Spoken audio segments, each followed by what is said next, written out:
महेश, दिव्या, श्रावणी, आवाज आ रही है?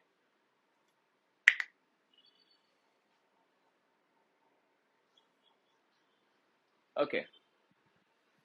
सब लोग फर्स्ट ईयर के हैं सारे, 2024 पैटर्न के? महेश?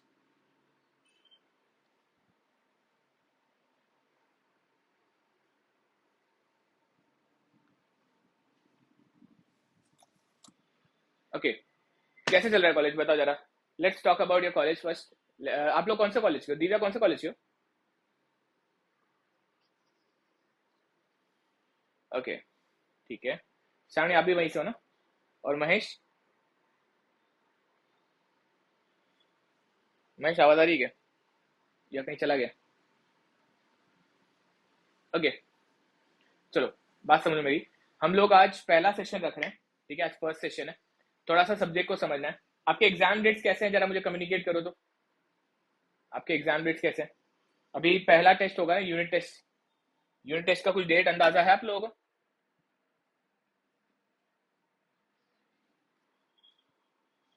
ओके, दिव्या 28 एंड श्रावणी 21 बोले क्या आप? 24 से, ओके, ठीक है। आप लोगों को सिलेबस का पूरा अंदाजा है, कैसा चल रहा है सिलेबस?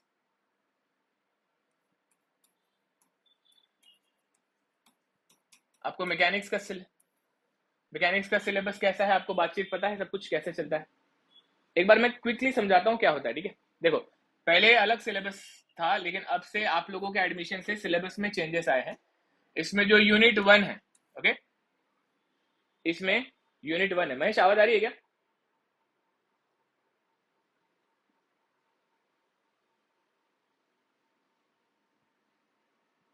यूनिट 1, यूनिट 1 में आप लोगों को बात करेगा about resultant, okay?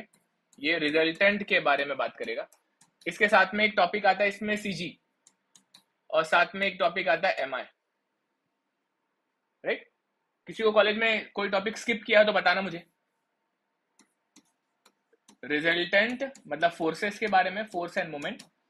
Then centroid, CG मतलब सेंट्रॉइड, एंड साथ में आता है एमआई। तीनों टॉपिक होगा तो बताना, कोई स्किप किया रहेगा तो भी बताना।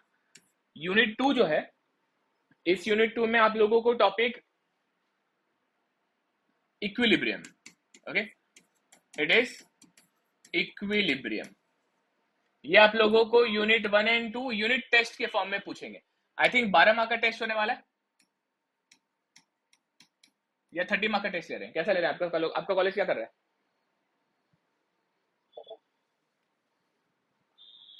आपका कॉलेज पूरे 30 मार्क का टेस्ट ले रहा है क्या?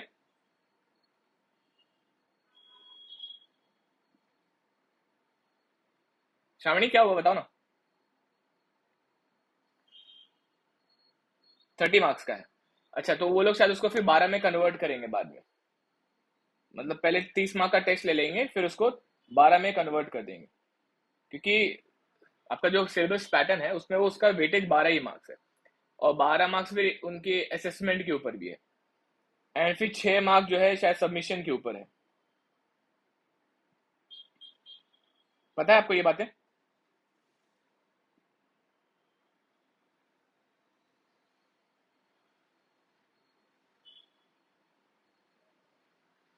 ये सारी बताई गई कि बातें ही नहीं बताई गई, या सब हिडन है? आई थिंक बताना चाहिए, आपसे ये चीजें ट्रांसपेरेंट होनी चाहिए। और आपको अगर ये नहीं पता है तो आप सिर्फ सिंपल काम कर सकते हो, सिलेबस कॉपी डाउनलोड कर लेने का, ठीक है? सिलेबस कॉपी डाउनलोड करने का, और उसमें सीसी के बारे में क्या बोलते हैं, सीसी क्या होता है, उसको बेटर तरीके से समझ लो, ओके? जितना बेटर तरीके से सीसी को समझोगे, उतना आपको सब कुछ समझ में आएगा। सीसी जो है ये पहली बार इंट्रोड्यूस कराया गया है, इसके पहले ऐसा कुछ था नहीं एसपीपीयू में, ओके?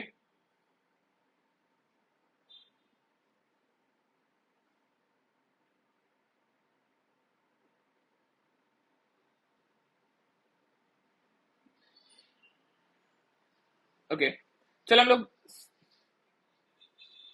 क्या डियर? हाँ, रेगुलर लेक्चर होने वाले। यस, रेगुलर लेक्चर होने वाला है आपसे। यही टाइम पे, यही टाइम पे रहेगा, ठीक है? अच्छा, जितना हो सके ना उतना कम्युनिकेट करेंगे तो बेटर। आप कौन से कॉलेज में, महेश?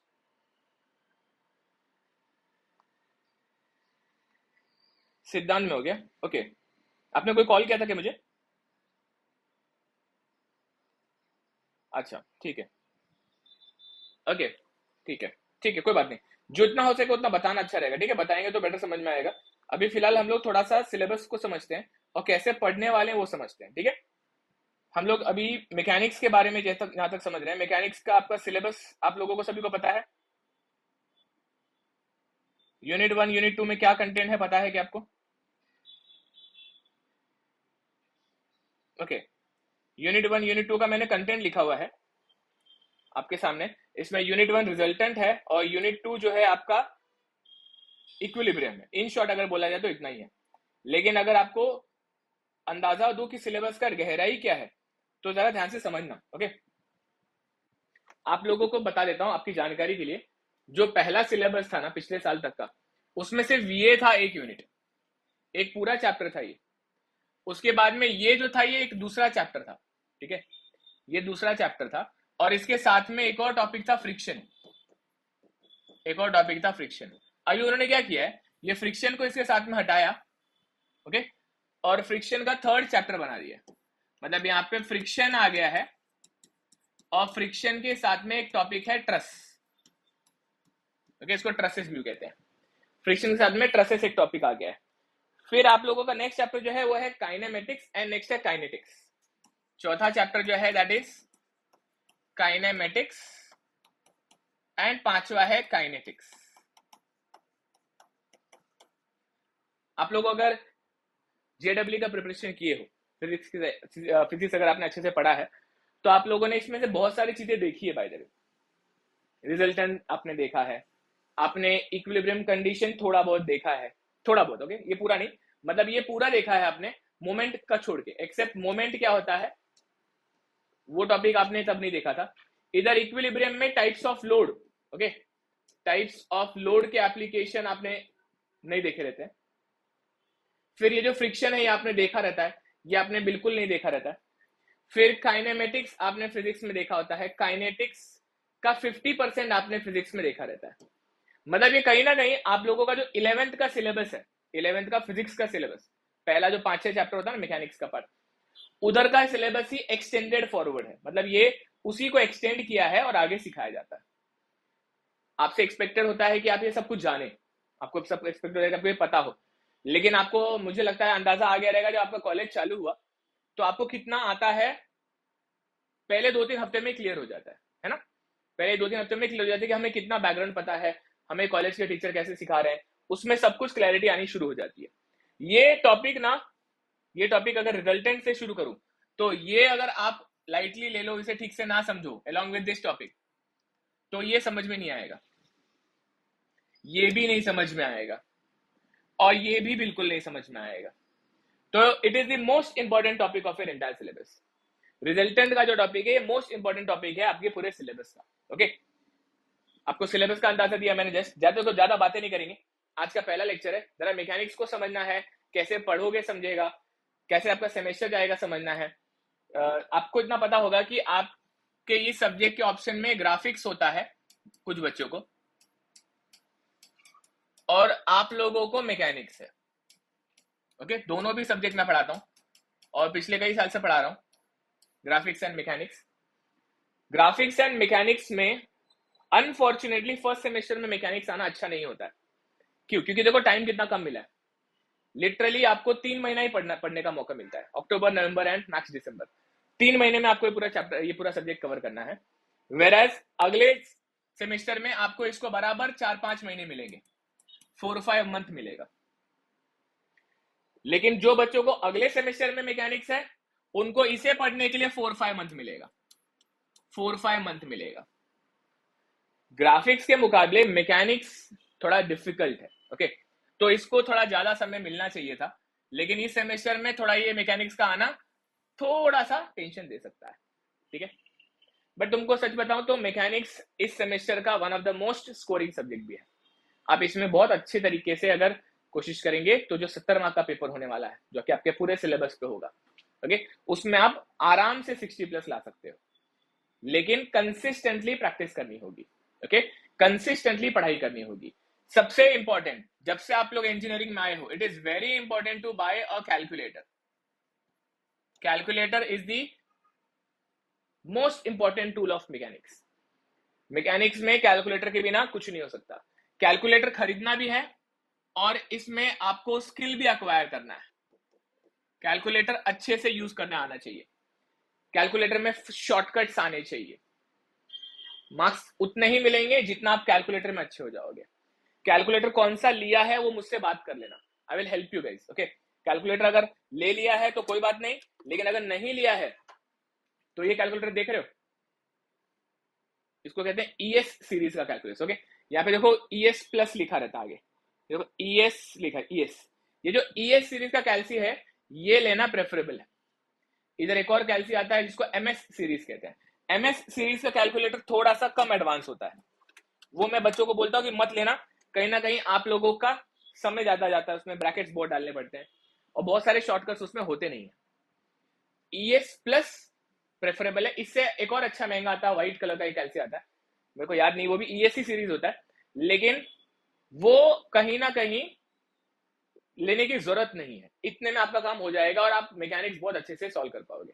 ओके, जिनका branch mechanical, ENTC, okay, civil ऐसा कोई होता है, उनको तो कैलकुलेटर अच्छा लेना जरूरी होता है, क्योंकि उनको थ्रू आउट लाइफ में कैलकुलेशंस होने वाली है, थ्रू आउट 4 साल, उसके बाद भी. तो एक अच्छा कैलकुलेटर अभी लेना बहुत जरूरी है. मतलब मैं अगर आपको पर्सनली बताऊं तो जो कैलकुलेटर मैंने यूज किया था मेरे इंजीनियरिंग में, मैं आज भी यूज करता हूं वही. कई जगह पे वो बहुत इजीली यूज हो जाता है. मेरे जो फ्रेंड्स होते हैं जो आज कहीं कोई अच्छी कंपनी में काम कर रहे हैं, कोई अच्छी जगह पे अगर R&D का काम कर रहे हैं, तो उनको भी वो कैलकुलेटर ही अच्छा लगता है यूज करने, क्योंकि उनके हाथ बैठे हुए होते हैं, उनको उसके सारे शॉर्टकट्स पता होते हैं और फास्ट सॉल्व हो जाता है. ओके, मोस्टली सारे कैलकुलेटर सेम होते हैं, लेकिन अपना एक कैलकुलेटर रेगुलर यूज करने के लिए, आदत डालने के लिए ले लो. और मैं प्रेफरेबली जो बोला हूं वो कैलसी लेना, अगर नहीं लिया है तो. और अगर ले लिया है कोई और कैलसी तो दुकान वाले से पूछ के एक्सचेंज करा लो, उसको बोलो ईएस दे दो हमको, एमएस नहीं चाहिए. ओके, ठीक है. तो कोई दिक्कत है इस अभी तक की बातों में? कैलकुलेटर बहुत जरूरी है. दूसरी बात, नोट्स बनाना बहुत जरूरी है पूरे सेमेस्टर में अच्छे से. आप लोगों को अगर सच में मार्क्स लाना है, अच्छा इंजीनियर बनना है, तो आपको इतना अंदाजा आ गया रहेगा कि अभी तक कैसे टीचर पढ़ा रहे हैं कॉलेज में. कॉलेज में जो टीचर पढ़ाते हैं वो शुरू में थोड़ा बहुत तो सिंक में लाते हैं चीजों को, बाद में फिर एब्रप्टली पढ़ाना शुरू हो जाते हैं. आएंगे, कोई भी टॉपिक शुरू करेंगे, कोई कनेक्शन नहीं बताएंगे, कोई लिंक नहीं जोड़ेंगे. मेजोरिटी टीचरों के साथ में होगा आपके साथ ऐसा. ये आपका 11th-12th नहीं है, ये आपका स्कूल नहीं है. बहुत ही प्रोफेशनल बिहेवियर रहेगा यहाँ पे. आपसे टीचर आएंगे, बात करेंगे, अपना सिलेबस करने की कोशिश करेंगे, एक टॉपिक का थोड़ा थ्योरी पढ़ाएंगे, 4 न्यूमेरिकल करेंगे और भाग जाएंगे. तो ज्यादा एक्सपेक्ट करना कॉलेज के टीचर से गलत हो जाएगा, आपके नंबर कट जाएंगे. आपको अपनी जिम्मेदारी लेनी पड़ेगी. अभी ज्यादा से ज्यादा बुक्स देखने की जरूरत है. मतलब क्या, अभी मार्केट में जितने भी पब्लिकेशंस हैं, okay, it can be Nirali, it can be Techneo, it can be technical, okay, technical, it can be Techknowledge, कोई भी ब्रांड ले लो आप, कोई फेवरेट नहीं मेरा. मेरे खुद के बुक्स है, काफी टेक्नियो में है, लेकिन मैं आपको पर्सनली बताऊंगा, इसमें से आप एक बुक उठा लो, कोई टेंशन वाली बात नहीं है. सब लोगों ने बहुत साल से काम किया है.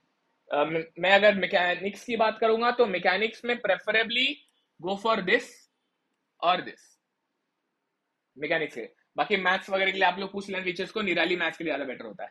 तो हर सब्जेक्ट का कोई ना कोई अच्छा बुक होता है, तो बुक ले लेना. बुक से पढ़ाई करने का तरीका बचपन का मत रखना. ओके, बचपन की तरह नहीं कि खोल लो तो पहले पन्ने से पढ़ना शुरू हो जाओ, नहीं. पढ़ाई should be always done with respect to syllabus. Syllabus copy बहुत इंपॉर्टेंट है, तो आप सिलेबस कॉपी ले लो पहले. सिलेबस कॉपी को देखते देखते पढ़ना है. कभी भी सिलेबस कॉपी के बिना पढ़ाई मत करना.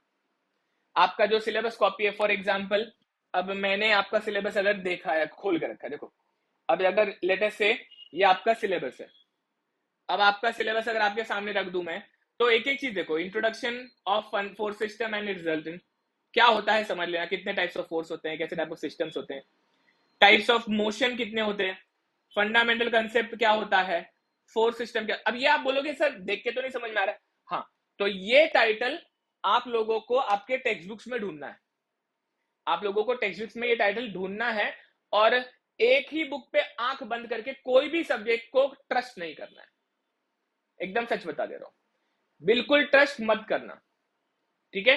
कई बार अलग अलग ऑथर द्वारा जो किताबें लिखी जाती हैं, और ये थ्रू आउट इंजीनियरिंग याद रखना, अलग अलग टीचर जो कंटेंट लिखता है या तो उसको पता होता है, और बहुत ही जनरल बातें हैं तो मोस्टली सही होता है, कई बार ऐसा होता है कि वो अवेयर नहीं होता उस टॉपिक को लेके, तो उसके बारे में अधूरी चीजें लिख देता है।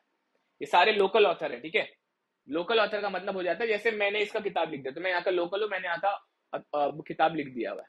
तो आपको इतना पता होना चाहिए कि लोकल ऑथर लोग जो होते हैं वो exam point of view, syllabus point of view book बनाते हैं, लेकिन आपके हर सब्जेक्ट के लिए सिलेबस कॉपी में, ओके, हर सब्जेक्ट के लिए सिलेबस कॉपी में लास्ट में देखोगे किताबों के बारे में जानकारी दी रहती है। जैसे कि अभी देखो रेफरेंस बुक्स यहाँ पे लिखे हुए हैं, अब आप सारे रेफरेंस बुक्स तो नहीं खरीद सकते हो, ओके। जैसे इंजीनियरिंग मैकेनिक्स का यहाँ पे हार्पर एंड रो का किताब लिखा है टेक्स्ट बुक, एंड पियर्सन का बोला हुआ है, तो जैसे पियर्सन की किताब ले लो, कोई बात नहीं, आप वो पियर्सन की किताब ले लो, और उसके अलावा फिर कोई लोकल ऑथर ले लो, कोई तो एक किताब आपको लेना जरूरी होता है। मैं ये मैकेनिक्स का खाली एग्जाम्पल दे रहा हूं, ओके। बाकी किसी भी सब्जेक्ट की भी अगर आप पढ़ाई कर रहे हो तो किताब, एक अच्छा किताब लेना चाहिए और एक लोकल किताब लेना चाहिए, ये आपकी आदत हो जानी चाहिए अगर आप जेन्युइनली पढ़ना चाहते हो तो। ये तो हो गया जेनरिक बात जो मैंने बता दी। आपको एक चीज बता देता हूं, आपका जो ब्रांच है उस ब्रांच का एक सब्जेक्ट आपके इस सेमेस्टर में होगा। जैसे कि आपने लेटर से आईटी ले लिया है, तो फंडामेंटल जैसे एक सब्जेक्ट होता है ना, प्रोग्रामिंग लैंग्वेज का। फिर अगर आपका मैकेनिकल ब्रांच अगर है तो उसमें मैकेनिक्स और ग्राफिक्स एक सब्जेक्ट आता है। आपका ईएनटीसी सब्जेक्ट जैसे तो इसमें इलेक्ट्रिकल इलेक्ट्रॉनिक सब्जेक्ट आता है। सब्जेक्ट जो आपको लगता है कि हाँ ये मेरे ब्रांच का सब्जेक्ट है, उसका जरूर रेफरेंस किताब लेना। बाकियों का रेफरेंस किताब मैं जरूरी नहीं बोलूंगा लेना, ठीक है, लेकिन उसका रेफरेंस किताब जरूर खरीद लो। You must invest in them. नया मत ले, या तो पीडीएफ डाउनलोड कर लो यार, कोई दिक्कत नहीं है, पीडीएफ डाउनलोड कर लो, या तो फिर कहीं जाके एबीसी वगैरह से सेकेंड हैंड किताब लेके आ जाओ। एक किताब रेफरेंस उसका होना जरूरी होता है किसी भी सब्जेक्ट का, ओके। बात समझ में आ रही है? देखो अभी आपको अगर इन सब्जेक्ट की कोई पुराने ऑथर की पुरानी किताब मिल गई तो भी चल जाता है, कोई भी नया किताब लेने का कोई टेंशन लेना मत। आपको सस्ते में अगर कोई पुरानी किताब मिल जाती है तो भी आप ले सकते हो, कोई दिक्कत नहीं, बस सिलेबस मैच करो। मैं आपको बताता हूँ मेजॉरिटी सिलेबस सब कुछ वही है जो पहले था, ठीक है, मेजॉरिटी सिलेबस वही होता है, और उन्हीं टीचर ने वो किताब लिखा हुआ है, और उन्हीं के नाम से अब दूसरा पब्लिकेशन आ चुका है जो नया बेचेगा। ये जिस दे दिया मैंने आपको किताबों के बारे में। आपने क्या क्या समझा? कैलकुलेटर इंपॉर्टेंट है, नोट्स बनाना बहुत जरूरी है। ये किताब आप बार बार नहीं पढ़ोगे, चैप्टर धीरे धीरे, जब कॉलेज में वो चैप्टर चल रहा है तो इट इज वेरी इंपॉर्टेंट कि वो चैप्टर आप घर पे भी देखो, सिलेबस मैच करो, और धीरे धीरे नोट्स बनाओ। नोट्स बनाने के लिए या तो सेल्फ स्टडी या तो क्लास लगा लो, सिंपल है। जहां क्लास लगाओगे वो टीचर आपका पूरा नोट्स बना देगा, टॉपिक वाइज पढ़ाएगा, न्यूमेरिकल कराएगा, सब कुछ निचोड़ के करा दिया। और दूसरा, या फिर किताब खोलो, अच्छे से नोट्स बनाओ, नोट्स डिटेल में होना चाहिए, बहुत सुंदर होना चाहिए। मैं आपको मैकेनिक्स का कुछ नोट दूंगा, आपको अंदाजा आ जाएगा कि नोट्स बनाते कैसे हैं, ओके। एकदम बढ़िया तरीके से नोट्स बनाना। नोट्स ऐसा बनाना है कि बस वही पढ़ना है बाद में, किताबों को बाद में नहीं देखना है, किताबें सिर्फ रेफर करनी है, और हर टॉपिक का नोट्स अच्छे से बनाना बहुत जरूरी है, ओके। आप देखोगे आपने ये नया चीज नोटिस करना शुरू किया रहेगा कि लोकल ऑथर की किताबों में ना ईयर पीवाईक्यू वर्ड जो लिखा रहता है बहुत ही फ्रीक्वेंट होता है, बहुत ज्यादा होता है, बस बोल्ड बोल्ड में लिखते हैं, बहुत सारे साल लिखते हैं। पहले आपको इतनी आदत नहीं होगी, अब आपको ये दिखेगा कि यहाँ की सारी किताबों में ज्यादातर लिखा था कि इतने साल में आया, ये तब आया, वो तब आया। वो क्वेश्चन बड़े ही इंपॉर्टेंट होते हैं, आपको इससे अंदाजा आ जाता है कि यूनिवर्सिटी के पेपर के क्वेश्चन कैसे आते हैं। तो उन क्वेश्चंस को जरूर ठीक से देखना, उन क्वेश्चन के आंसर्स को समझने की कोशिश करना, ट्रस्ट पूरी तरह मत करना। ट्रस्ट कैसे करना है? वेरीफाई करना है। एक बुक अगर आपने खरीदा तो दोस्त को बोलना तू ये खरीद ले, और फिर दोनों आंसर को वेरीफाई करना कि सेम है क्या, पॉइंट समझने लायक है क्या, मुझे याद रहेंगे क्या, सेंसिबल है क्या। इस तरीके से धीरे धीरे इन्वेस्ट करना है, ओके। देखो पास होने के लिए इतनी मेहनत करने की जरूरत नहीं रहती है। पास होने के लिए कोई भी किताब ले लो, जितना समझता है उतना समझो, जो ज्यादा क्वेश्चन आया है वो पढ़ो और आगे बढ़ जाओ। ये पास होने वालों के लिए। लेकिन जिनको अच्छा इंजीनियर बनना है, उन्होंने ये जो भी मैंने बातें बोली है बहुत जरूरी है, इसे जरूर फॉलो करना। ओके, आते हैं मैकेनिक्स पे। अभी मैं क्या करने वाला हूँ, देखो मुझे आप अभी 3 ही लोग आए, लेकिन पिछले महीने भर से मुझे काफी इंक्वायरीज आ चुकी है मैकेनिक्स के लिए कि बैच कब चालू होगा, कैसे चालू होगा। मैं पिछले सेमेस्टर तक ऑफलाइन बैच लेता था मैकेनिक्स का। ओके, एंड बैचेस में बच्चे भी काफी हो जाते थे, 100, 150, 200 बच्चे होते थे। लेकिन अब क्या हो रहा है कि बहुत सारे कॉलेजेस ऑटोनोमस हो रहे थे। तो मैंने जहां तक काम को समझा, दिखने में नजर आने लग गया कि कॉलेजेस जब ऑटोनोमस हो जाते हैं तो ऑटोनोमस के बच्चे इतने बॉदर्ड नहीं होते क्लासेस को लेके। ओके, तो मैंने मेरा शेड्यूल दिन का कहीं और बिजी कर लिया। Okay, I teach physics advance for JEE preparation. कहाँ करता हूँ, कैसे करता हूँ, that is not the platform I should be talking about इस समय। बट यस, मैं बच्चों को वो पढ़ाता हूँ पूरे दिन भर। तो शाम को जो मुझे स्लॉट खाली है, तो मैं उसमें मैकेनिक्स पढ़ाना चाहता था कि ठीक है, अब इतनी इंक्वायरी हो रही है तो हम मैकेनिक्स पढ़ेंगे। अभी भी मैं आपको ये बोलूंगा कि इससे ज्यादा मत सोचो क्या है पैसा, कैसे फीस रहेगा, बिल्कुल भी इसके बारे में अभी सोचना ही नहीं है। पहले कुछ लेक्चर पढ़ लो मेरे से, ठीक है? पहले कुछ लेक्चर पढ़ लो, कैसे चल रहा है देख लो, टॉपिक कैसे समझ रहा है समझने की कोशिश करो। मेरे साथ अगर जुड़ रहे हो, तो अगर आज आए हो तो आज के बाद में कंटिन्यूस आओ, एकदम कंटिन्यूस आओ, एक भी कंटेंट मिस मत करना, है ना? एक तुमको छोटी सी बात अगर हो सके तो कोरिलेट करना। हम लोग जैसे कोई भी मूवी देखने जाते हैं, है ना? कोई मूवी देखने जाते हैं तो वो मूवी अगर हम 10 मिनट लेट पहुंचे थिएटर में, मूवी थिएटर में अगर हम 10 मिनट लेट पहुंचते हैं, होता है ना, बैठे रहते हैं और क्यूरियोसिटी आता है, अरे यार पता नहीं क्या हुआ रहेगा वो 10 मिनट में। फिर वो 10 मिनट में जो हमारा जो कंटेंट मिस हुआ रहता है, उस चक्कर में हम पूरी मूवी एंजॉय नहीं करते ठीक से, है ना? Back of the head it goes around कि पता नहीं क्या होगा, कहीं इंपॉर्टेंट मिस तो नहीं हो गया। शायद हो सकता है वो 10 मिनट में कुछ खास हुआ ही नहीं रहेगा, है ना? 10 मिनट में वो मनोज का ऐड आया रहेगा, लेकिन फिर भी दिमाग में चलता रहता है, इसलिए हम पूरी तरह से फोकस नहीं कर पाते। ऐसे ही मैकेनिक्स है, ये एक स्टोरी की तरह सब्जेक्ट है। पहले लेक्चर से लेके आखिरी लेक्चर चीजें कनेक्टिंग है, आपस में बहुत इंपॉर्टेंट है। तो बहुत जरूरी है इसे मेरे साथ चलना, मेरे साथ कंटिन्यूसली सीखना। ओके, और इस सब्जेक्ट को मेरे साथ आसान बनाना है। आपके लिए मैं कोशिश करूंगा कि आपको ये सब्जेक्ट पूरा 70 आउट ऑफ 70 दिला दूं, और फिर इनसेम जो भी है वो 30 आउट ऑफ 30 आप टारगेट करो। वो आपके 2-3 स्किल के ऊपर, एक तो टेस्ट अच्छा देना है, दूसरा टीचर के साथ बनाए रखना है। ये वाला स्किल है, टीचर अपने आप हिसाब से मार्क्स काटेगा, तो उसके साथ भी थोड़ा बनाए रखना। तो टीचर को खुन्नस मत देना, टीचर के साथ में थोड़ी से प्यार से रहना, टीचर के नजर में ओबीडियंट रहना, पंक्चुअल रहना, टाइम पे असाइनमेंट देना, अटेंडेंस ज्यादा मत खराब करना उनके लेक्चर्स का। तो ये बहुत जरूरी है 30 मार्क के लिए। 70 मार्क में टीचर से कोई मतलब नहीं। इनफैक्ट आप जो लिखोगे वो आपका टीचर चेक भी नहीं करेगा, वो जाएगा यूनिवर्सिटी में चेक होगा। तो अगर आपके टीचर से रिश्ते खराब हो चुके तो टेंशन मत लेना, वो चेक भी नहीं करने वाला। अच्छे से लिखना, अच्छे से समझना, टॉपिक को गारंटी करेक्ट करने की आदत डालनी है। एक लेक्चर की एक आदत रख लेना, जब भी लेक्चर देखो नोट्स पोस्टपोन नहीं होना चाहिए। उस लेक्चर का नोट्स उसी दिन बन जाना चाहिए। उस लेक्चर का नोट्स मैं आपको हर दिन पुश करूंगा, मैं आपको समय भी दूंगा लिखने के लिए, लेकिन उस लेक्चर का नोट्स उसी समय अच्छा बनाना बहुत जरूरी है। ओके, मैं कोई तुम्हारा कॉलेज का फॉर्मल टीचर नहीं हूं, मेरे साथ कोई फॉर्मल रिलेशन रखने की जरूरत नहीं है, बिंदास रहने का। ओके, मेरा नाम जीतू। ओके, पूरा नाम Jitendra Chaubey, you can call me Jitu sir, Jitu भैया, जो आपको चाहिए वो बोल सकते हो, बस कंफर्टेबल रहना है। कंफर्टेबल है, भैया बोला कोई दिक्कत नहीं है, ठीक है, सर बोला कोई दिक्कत नहीं है, कोई भी कैसे भी बोल सकते हो। उम्र बहुत आप मेरी छोटी है, लेकिन अगर आपको मन है कि नहीं मेरे को जीतू एड्रेस करना है, you can call me even Jitu. Relax रहना, सब्जेक्ट को समझने की कोशिश करना, एंड कोई भी चीज बिना समझे मुंडी नॉट नहीं करना। ओके, मैं आपको पीछे लेकर जाऊंगा। पीछे का मतलब क्या है, आपके लिए ये मान के चलूंगा कि आपको कुछ नहीं आता है, और फिर वहां से सिखाना शुरू करूंगा। आपको कुछ नहीं आता है, वहां से सिखाना शुरू करूंगा। तो आपकी जिम्मेदारी ये है कि आपको कुछ भी मिस आउट नहीं करना है, और किसी भी पर लगे नहीं क्लिक नहीं हो रहा है, पट नहीं रहा है, समझ नहीं आ रहा है, तो बिंदास बोलना। ओके, आपके डाउट्स, आपके सब्जेक्ट को मैं वैसे भी डेप्थ में लेकर चलूंगा। इतने साल से मैं एक ही चीज करता हूँ, बच्चों को सिखाते वक्त मेक श्योर करता हूँ कि ऐसा फील करूं कि मैं खुद वहां पे बैठा हूं, और जब मुझे कुछ ना आ रहा हो तो मुझे कैसे बताना होगा।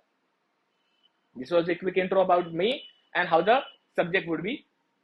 यहां से कैसे चलेगा, इसमें कम्युनिकेशन रखूंगा मोस्टली, क्योंकि इनसे हम नजदीक है अभी बच्चों का, है ना, यूनिट टेस्ट नजदीक है 24 को। तो मैं चाहूंगा कि मैं ऑलमोस्ट रेगुलर लेक्चर दूं। लेकिन अगर आपने कहीं और कोई क्लास लगाया है और आपको टाइमिंग का इश्यू आ रहा है तो मुझे जरूर बता देना, एक दिन पहले ही बता देना। जैसे कल मुझे अगर लेक्चर 7:30 लेना है तो it's your responsibility to tell me कि कल 7:30 पॉसिबल है या नहीं। ओके, हाँ, क्या डियर?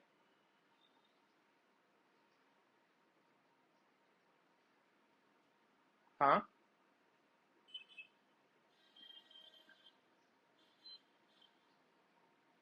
प्रॉब्लम कल क्या मैथ्स का लेक्चर है क्या?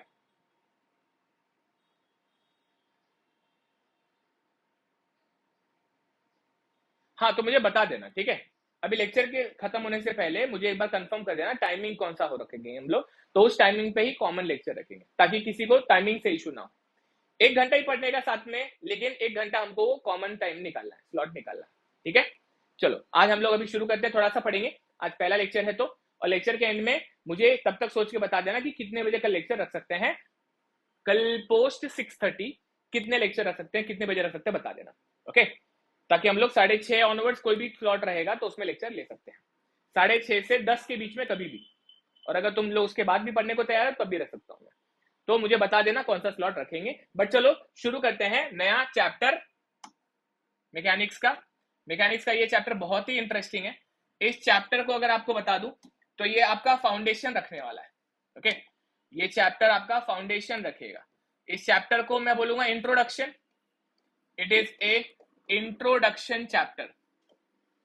अच्छी बात ये होती है कि कई बच्चों ने इसको पहले ही एक्सपीरियंस किया, कई बच्चों क्या ऑलमोस्ट सबने इसको एक्सपीरियंस किया होता है थोड़ा थोड़ा बचपन में, 11th स्टैंडर्ड में।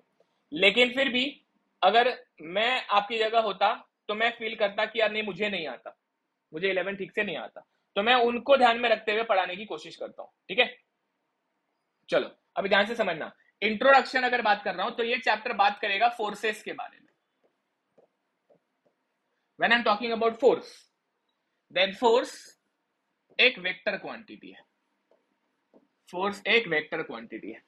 वेक्टर क्वांटिटी क्या होता है?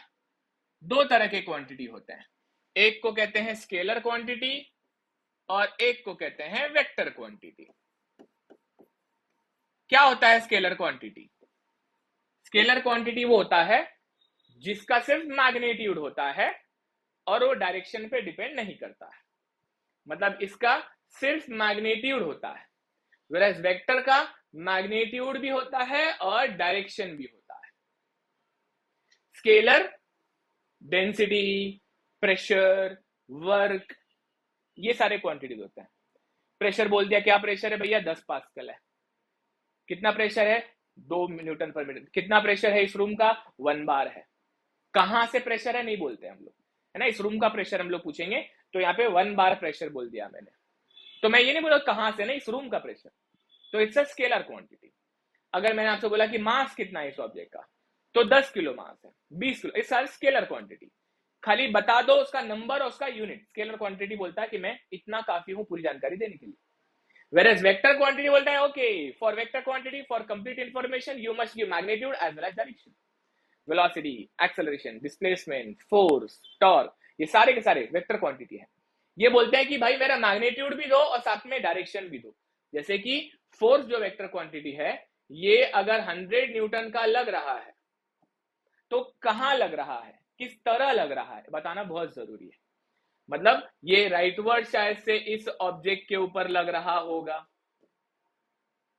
इस ऑब्जेक्ट के ऊपर जो कि जमीन पे रखा है, इसके ऊपर एक एंगल पे एक 100 न्यूटन का फोर्स लग रहा होगा। एक एंगल बताना जरूरी है, मतलब मैग्नीट्यूड के साथ साथ डायरेक्शन देना जरूरी है। न सिर्फ देना जरूरी है, आपके सिलेबस में जब आप क्वेश्चन सॉल्व करते हो तो आप अगर फोर्स निकालते हो तो फॉर एग्जांपल अगर आपने फोर्स निकाला है which is equal to 150 newton, तो इट इज वेरी इंपॉर्टेंट कि at the end of telling the value of force 150 Newton, you must also specify in which direction, at what angle or how it will be acting. मतलब अगर एक point है, एक point पे अगर force लग रहा है तो वो फोर्स कैसे लग रहा है बताना बहुत जरूरी है, उसके एंगल के साथ में। तो ये हो गया मैग्नीट्यूड, ये हो गया डायरेक्शन। ओके, और अगर सिंपल तरीके से बता दूं तो लेट से एक फोर्स है, ये लग रहा है यहाँ पे एक 30 डिग्री पे। ओके, ये हो गया आपका फोर्स है। मैग्नीट्यूड एंड डायरेक्शन साथ में देना जरूरी है। ओके, ये हो गया फोर्स के बारे में इन शॉर्ट। आगे आगे आपको और भी बातें बताऊंगा, लेकिन आप फोर्सेस को कैसे कैसे टर्म्स में सुनोगे। आप सुनोगे नॉर्मल रिएक्शन के फॉर्म में, आप सुनोगे टेंशन के फॉर्म में। टेंशन, टेंशन का मतलब होता है तनाव, खिंचाव। आप सुनोगे कंप्रेशन के फॉर्म में, आप सुनोगे in the form of spring force, आप सुनोगे in the form of cable tension, in the form of belt tension. ऐसे अलग अलग नाम आप फोर्सेस सुनोगे इस चैप्टर के अंदर। ओके, तो ये अबाउट फोर्स, छोटी सी बात। फोर्स के अलावा इस चैप्टर में एक और वेक्टर क्वांटिटी है, उसका नाम है मोमेंट। ओके, उसका नाम है मोमेंट। इसको मैं थोड़े समय के बाद सिखाऊंगा, मतलब let me take 1-2 lecture, 1-2 lecture लेने के बाद इसको अच्छे से समझाऊंगा, क्योंकि इसी के भरोसे पूरा मैकेनिक्स है। मोमेंट नहीं समझा मैकेनिक्स नहीं निकलेगा, और मोमेंट समझ गया तो मैकेनिक्स मक्खन। लेकिन मेरे साथ रहोगे तो मैं आपको ऐसा बना दूंगा कि किसी भी तरह से आप मोमेंट समझ जाओगे और निकाल भी लोगे। और मैं क्या कह रहा हूं आप ऑलरेडी एक्सपीरियंस कर रहे होगे अगर आप कॉलेज में बैठ रहे हो, है ना। मोमेंट तकलीफ देता है, मोमेंट जल्दी क्लिक नहीं होता है, लेकिन एक बार मेरे तरीके से सिस्टमैटिक सुनोगे तो मोमेंट लगेगा इतना डिफिकल्ट तो नहीं था, ये तो आसान है। ओके, तो अब हमने वेक्टर फोर्स क्या होता है वो समझा। ओके, तो फोर्स क्या है? Force is a vector quantity, it is either in the form of push और पुल, ये तो आपने बचपन में सुना है, पुश और pull. It has a magnitude as well as direction. तो मैं यहाँ पे डायरेक्शन के combination left, right, up, down, at a particular angle, कुछ भी हो सकता है, ठीक है, एट अ पर्टिकुलर एंगल, ऐसा कुछ भी हो सकता है। तो ये इस तरह से आपका फोर्स वेक्टर होता है। फोर्स अगर आप समझ गए हो तो आज सिर्फ छोटा सा टॉपिक पढ़ना था, और उसके बाद में आप मुझे बताना कि आपको सब कुछ समझा है कि नहीं समझा है। फोर्स तो आपको समझा रहेगा, लेकिन आज फोर्स नहीं पढ़ाना था, आज पढ़ाना था रेजोल्यूशन ऑफ फोर्स। आज पढ़ाना था resolution of force. Okay, resolution of force. Resolution of force क्या होता है समझाता हूं एक बहुत सुंदर एग्जांपल के साथ में, समझना। देखो, फोर्स आप किसी ऑब्जेक्ट पे जब लगाते हो, फॉर एग्जांपल अगर एक कोई दीवार है, ओके, अगर मान लो ये एक ऑब्जेक्ट है, इसको तुम जब फोर्स लगाते हो और अगर ये दीवार या ये बॉक्स इस सरफेस के ऊपर स्लाइड होने वाला है, तुम जब ऐसे फोर्स लगाते हो तो इसे पूरा ये फोर्स मिल जाता है। लेकिन अगर यही फोर्स, ओके, लेकिन अगर आप यही फोर्स इस ऑब्जेक्ट के ऊपर, ओके, इस ऑब्जेक्ट के ऊपर एक एंगल पे अगर लगाओ, एक एंगल पे अगर लगाओ ऐसे, तब इसको ये पूरा फोर्स नहीं मिलता है, सिर्फ फोर्स का एक हिस्सा मिलता है। Only a part of the force is received by the object in order to perform this direction का मोशन। मतलब आपको अगर ये बात समझ में आई है तो बहुत सिंपल बात है। रेजोल्यूशन ऑफ फोर्स क्यों है? एक ऑब्जेक्ट है, एक ऑब्जेक्ट को अगर आप फोर्स लगा रहे हो, एक ऑब्जेक्ट को अगर आप एक फोर्स लगा रहे हो, और अगर वो फोर्स एक टेढ़े डायरेक्शन में है, ओके, अगर वो फोर्स एक टेढ़े डायरेक्शन में है, एक इंक्लिनेशन पे है, तो फोर्स उसको पूरा नहीं मिलता है एक पर्टिकुलर डायरेक्शन ऑफ मोशन के लिए। आप समझे मैं क्या कहना चाह रहा हूं? मतलब अगर ये बॉक्स ने ऐसा ही सरकना है, इस सरफेस पे ही सरकना है, तो इस सरफेस पे सरकने के लिए ये पूरा फोर्स ये नहीं मिलेगा इसको, ये फोर्स का सिर्फ एक कंपोनेंट मिलेगा इसको इस तरफ जाने के लिए, और उस कंपोनेंट को निकालने के तरीके को रेजोल्यूशन ऑफ फोर्स कहते हैं। एक बहुत सुंदर एग्जांपल देता हूं, आपको उससे भी समझेगा कि मैं क्या कहना चाह रहा हूं। आप लोगों ने कैरम खेला होगा, ओके, कैरम अगर आप खेले हो तो कैरम का इमेजिन कर लो एक पॉकेट है, ओके, ये है कैरम का पॉकेट।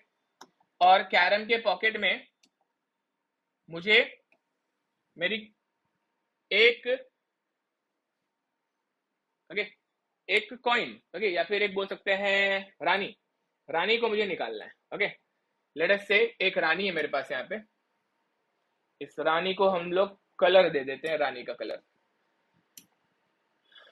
ओके और यही कलर अवेलेबल है इसमें, फ्रेम भी ठीक है। ये एक रानी है, इस रानी को मुझे निकालना है और इस रानी को मुझे इस पॉकेट में डालना है। ठीक है, इसको निकालने के लिए मेरे पास में स्ट्राइकर है, मेरे पास में एक स्ट्राइकर है। अब ये जो स्ट्राइकर है, ये स्ट्राइकर मैं कहीं भी रख सकता हूं, है ना, ये स्ट्राइकर मैं कहीं भी रख सकता हूं। इसको भी कलर चेंज कर दूं क्या, इसको भी हम लोग कर देते हैं व्हाइट कलर से। ओके ये एक स्ट्राइकर है, इस स्ट्राइकर की मदद से मैं इस रानी को इस पॉकेट में डालूंगा, इस पॉकेट में डालूंगा। ठीक है, अब इसको जब मैं पॉकेट में डालूंगा तो ध्यान से समझना, प्लेयर अलग अलग प्रकार के होते हैं। सपोज जैसे कि आपने कैरम लॉकडाउन में बहुत खेला होगा, अगर घर पे होगा तो, या फिर कैरम अगर आपने खेला तो आपको पता है जो नए नए लोग होते हैं कैरम खेलते हैं, अगर आप प्रो प्लेयर हो तो बात अपनी जगह पे, लेकिन जो नए नए लोग होते हैं वो क्या करते हैं, ऐसा फुल निशाना लगाते हैं, ऐसे ऐसा फुल सो जाते हैं और फिर निशाना आगे से टक से मारते हैं, ऐसा निशाना लगाते हैं और ऐसे इसको यहां से हिट करते हैं इस डायरेक्शन में। क्यों, क्योंकि उनका दिमाग क्या बोलता है, उनका दिमाग बोलता है इस डायरेक्शन में इसको मारूंगा। ओके ऐसे, तो मैं फोर्स को थोड़ा सा उसको यहां पे,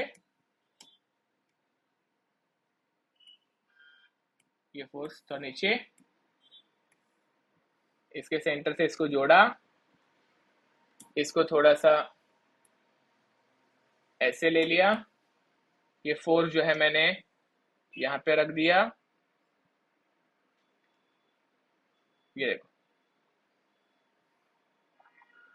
मतलब मैं क्या करूंगा, मैं ऐसे इस डायरेक्शन में अगर फोर्स लगाऊंगा, स्ट्राइकर को अगर ऐसे मारूंगा, ऐसे ऐसे मारूंगा तो ये इसमें जाएगा। ऐसा नया बंदा जो खेलता है वो सोचता है, बट इसमें चैलेंज क्या है, आपने अगर ऐसा निशाना मार रहेगा तो आपने इसमें कोई कमियां देखी क्या इस तरीके में, आप बता सकते हो कि आपको क्या लगता है कि इसमें क्या प्रॉब्लम है, इस शॉट में इस तरह से खेलने में क्या प्रॉब्लम है। ये स्ट्राइकर है, वो क्वीन है, कुछ आपको ऐड करना है इस पॉइंट, आपको लगता है कि इसमें कोई प्रॉब्लम है, या लगता है नहीं नहीं सर कोई प्रॉब्लम नहीं है, मैं तो खेल के निकाल लूंगा या निकाल लूंगी, ऐसा आपको लगता है क्या?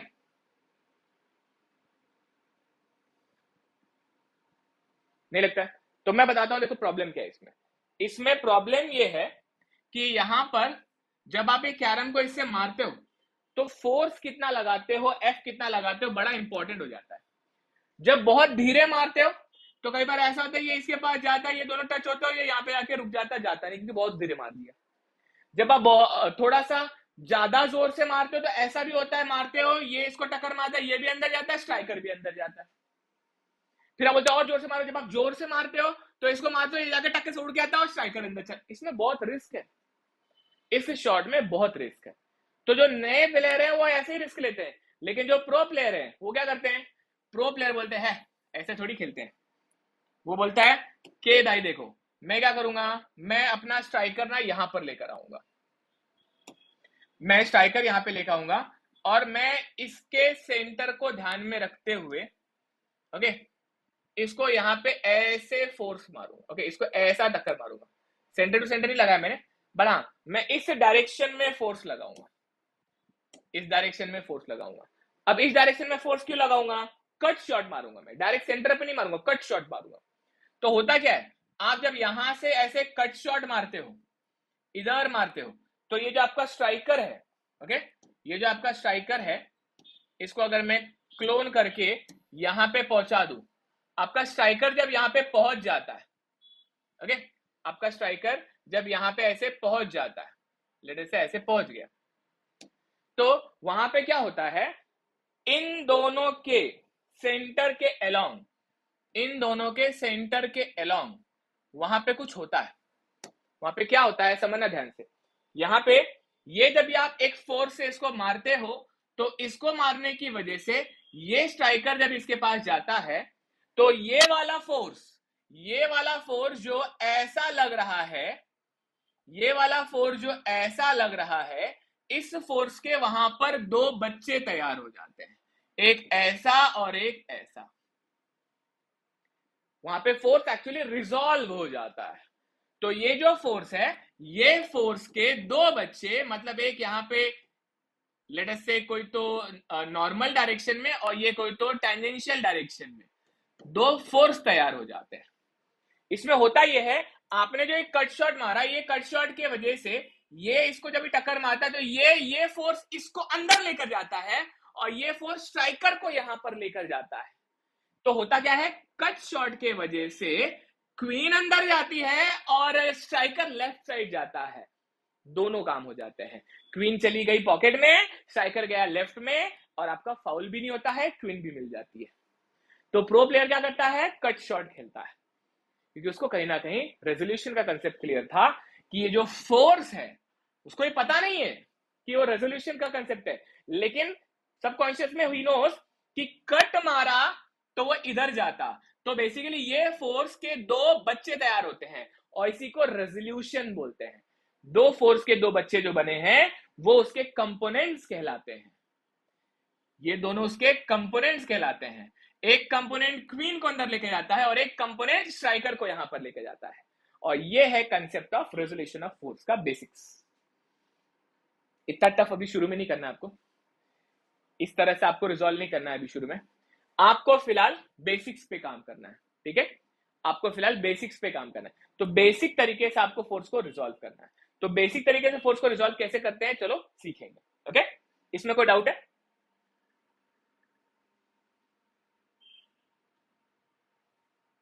ओके, देखो ये हो गया आप लोगों का बेसिक, इसको लिखने की जरूरत नहीं है, ठीक है? ये तो खाली बेसिक इंट्रोडक्शन है आपको समझने के लिए।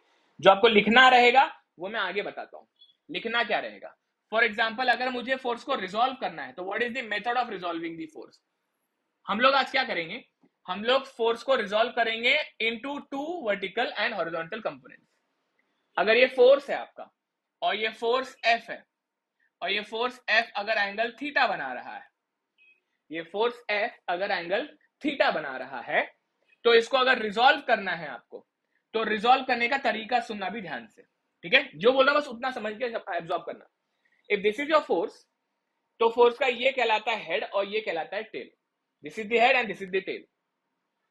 इसके टेल पे जाके एक वर्टिकल लाइन मारो, इसके टेल पे जाके एक वर्टिकल लाइन मारो, और उसी टेल पे जाके एक हॉरिजॉन्टल लाइन मारो, उसी टेल पे एक हॉरिजॉन्टल लाइन मारो, वर्टिकल एंड हॉरिजॉन्टल लाइन। और आप जब ये ऐसा कर दोगे तो आपको ऐसा फील होगा एज इफ ये किसी क्वाड्रेंट में आ गया। टेल पे जाके वर्टिकल एंड हॉरिजॉन्टल मारोगे तो now this force will appear to be in one of the quadrant, है ना? First quadrant, second quadrant, third quadrant, fourth quadrant. तो ये फर्स्ट क्वाड्रेंट में फोर्स नजर आ रहा है। अब इस फर्स्ट क्वाड्रेंट का आप बना दो X axis and Y axis. X axis and Y axis जब आप बनाओगे तो एक बारीक बात बोलूंगा, उसका ध्यान रखना। ओके, क्या बारीक बात बोल रहा हूं मैं, इसको मैं इधर से इधर तक खींच दिया। ओके, बारीक बात यह है कि आपको इसके टिप से आगे मत मारो, इसके टिप से ऊपर मत मारो एक्स एंड वाई एक्सिस। मतलब इसका जो टिप है, इसके टिप के बराबर ये लाइन बनाना है और इसके टिप के बराबर ये लंबाई भी बनाना है अप्रोक्सीमेटली। ओके, तो कैसा होगा, ऐसा हो जाएगा एज इफ जब मैं यहां पर एक रेक्टेंगल बनाऊंगा, अगर मैं यहां पे एक रेक्टेंगल बनाऊंगा तो ये जो रेक्टेंगल होगा, ओके अभी देखो परफेक्ट ही बना है, मैं क्या करता हूं, मैं इसको परफेक्ट करने के लिए हल्का सा जुगाड़ करता हूं। ओके, लेट अस से मैंने यहां पे ये अब एरो मारा, ऐसे एरो मारा, या फिर मैं एक काम करता हूं, मैं पहले एक रेक्टेंगल बना लेता हूं इस कोने से।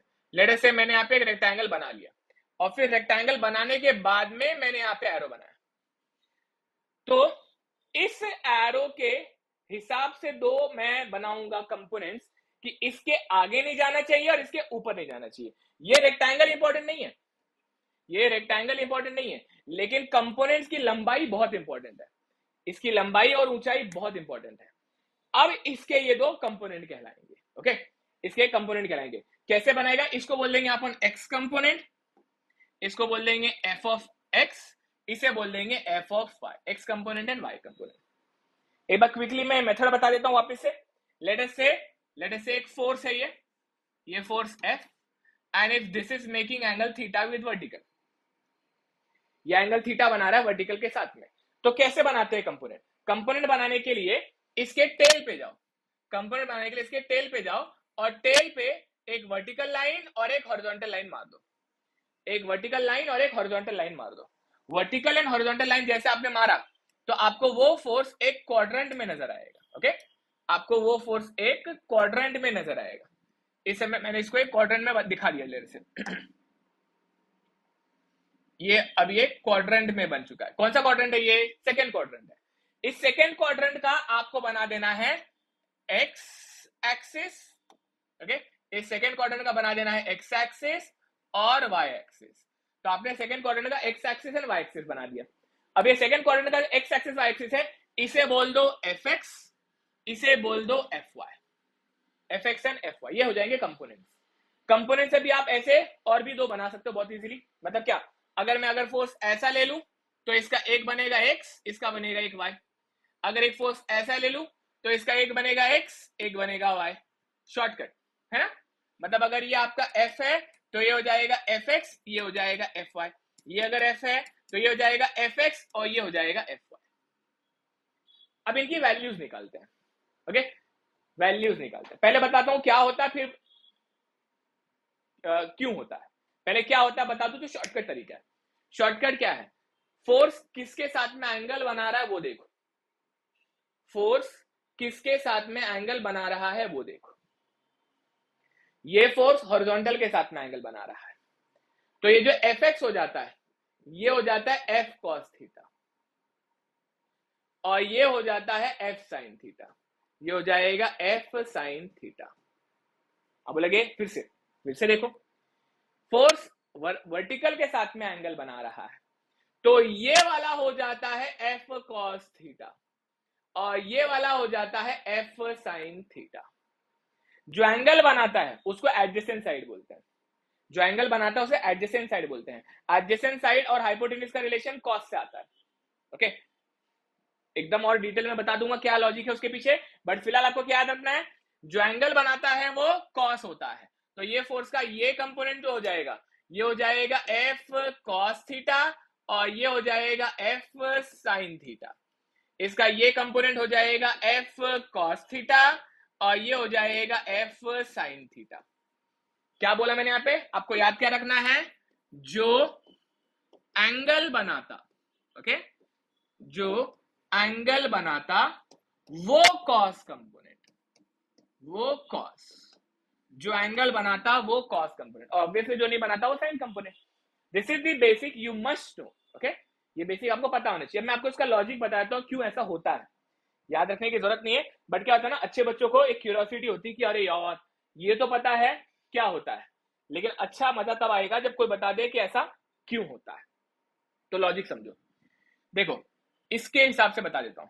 ओके, इसको अगर मैं ध्यान से देखूं तो देखो ये आपका फोर्स है ना, और इसका ये कंपोनेंट है और ये एक कंपोनेंट है। मैंने आपको क्या बोला, कंपोनेंट कैसे होते हैं, जैसे कि कोई रेक्टेंगल के अंदर आ जाए, तो मैं अगर इस पे रेक्टेंगल बना दूं, अगर मैं इस पे एक रेक्टेंगल ऐसे बना दूं, लेट अस से एक रेक्टेंगल बना दूं, ओके, ये रेक्टेंगल बना दिया, मैं इसमें कंपोनेंट फिर से ड्रॉ कर देता हूं।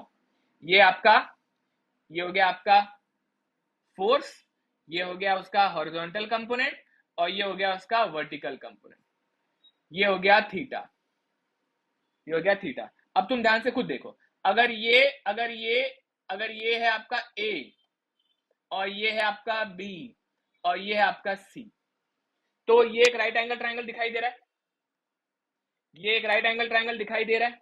इस राइट एंगल ट्रायंगल को देखोगे अगर, तो इसकी लंबाई सेम रहेगी, इसकी लंबाई सेम रहेगी। तो अगर मैं बोलता हूं cos थीटा, तो cos थीटा क्या होता है, एडजेसेंट अपॉन हाइपोटेन्यूज। तो एडजेसेंट क्या आएगा बी, हाइपोटेन्यूज क्या आएगा ए, बराबर। एडजेसेंट अपॉन, अगर मैं बोलता हूं साइन थीटा क्या होगा, तो साइन थीटा क्या हो जाएगा, साइन थीटा हो जाएगा अपोजिट अपॉन हाइपोटेन्यूज। अरे अपोजिट कितना है, सी है, तो ये जाएगा सी अपॉन ए। तो इसको मैं ऐसे लिख सकता हूं ना that B is equal to A cos theta and C is equal to A sin theta. कैसे देखो, B is equal to A cos theta and C is equal to A sin theta. इससे क्या समझ में आया? B is equal to A cos theta and C is equal to A sin theta. जो angle बनाता वो cos, जो नहीं बनाता वो sin. समझा है? कोई डाउट है तो पूछो, अदरवाइज टाइटल लिखो resolution of force. Okay, resolution of force में ये पहला डायग्राम, ये दूसरा डायग्राम, ये तीजा, ये चौथा, ये भगवान के पट्टे में लिखो या फिर वहां पे ऐसे क्लाउड बना के रख दो अपने लिए. ओके, और ये छोटा सा प्रूफ है, आप अपने लिए लिख लेना. ओके, ये आपका 4 के बाद में ये 5वां, ये सब कुछ अपने लिए लिख लो. ठीक है, शुरू करो. 2 मिनट लिखने के लिए ले लो, फिर हम बात करेंगे. कोई डाउट है तो you can unmute yourself and ask.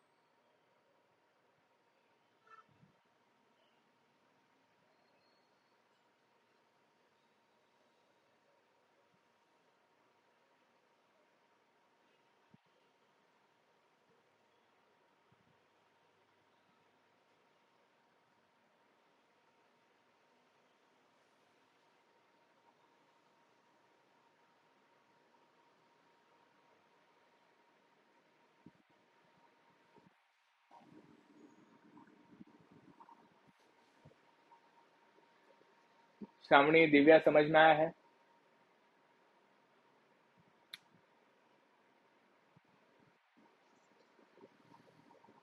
Okay, just मुझे एक बात ऑनेस्टली बताना, ये बात अभी समझ में अच्छे से पूरा आया है या फिर आपको लगा नहीं ये तो मुझे सब कुछ पता था, या फिर थोड़ा बहुत पता था, क्लैरिटी मिली है?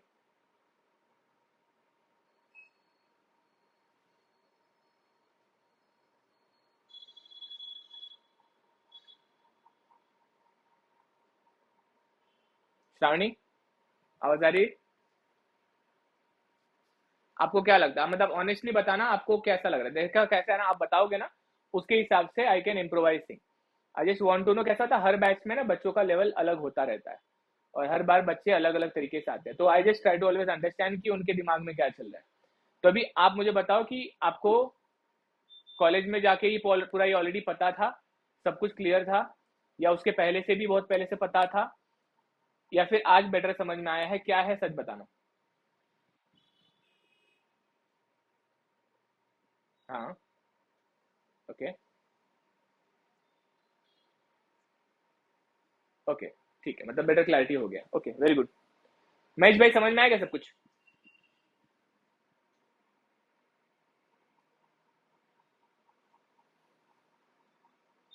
समझ लगा? ओके, ठीक है, नोट्स बनाओ. लेकिन एक चीज आदत बना लो कि नोट्स अच्छी बनानी है. नोट्स पूरा लिखना है, जितना भी मैं लिखता हूं ना पूरा अच्छे से नोट्स बना लो. ठीक है, आज पहला लेक्चर है, आज ज्यादा पढ़ेंगे नहीं. अभी मुझे आप बताओ कल के दिन टाइमिंग क्या रखूं? 6:30 चलेगा क्या सबको? 6:45 रखता हूँ रादर. कोई दिक्कत है किसी को 6:45 से?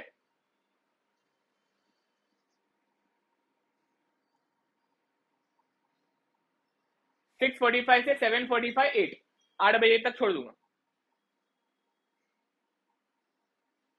ठीक है, ठीक है. श्रावणी, दिव्या, कोई दिक्कत?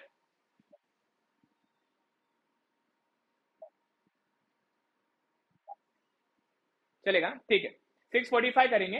एक काम करना, आज का लेक्चर एक बार रिवाइज कर लेना, चीजें समझ लेना. कोई डाउट हो तो कल के लेक्चर में पूछ लेना. कल हम लोग आगे बढ़ेंगे, कल थोड़ा सा लेवल बढ़ाऊंगा मैं. ओके, एंड आप अपने दोस्तों को भी बोल दो कि अभी लेक्चर फ्री चल रहे हैं, तो आके बिंदास बैठो, कंसेप्ट की क्लैरिटी लो और 2 यूनिट अच्छे से सीखो. ठीक है, चलो बाय बच्चों, गुड नाइट.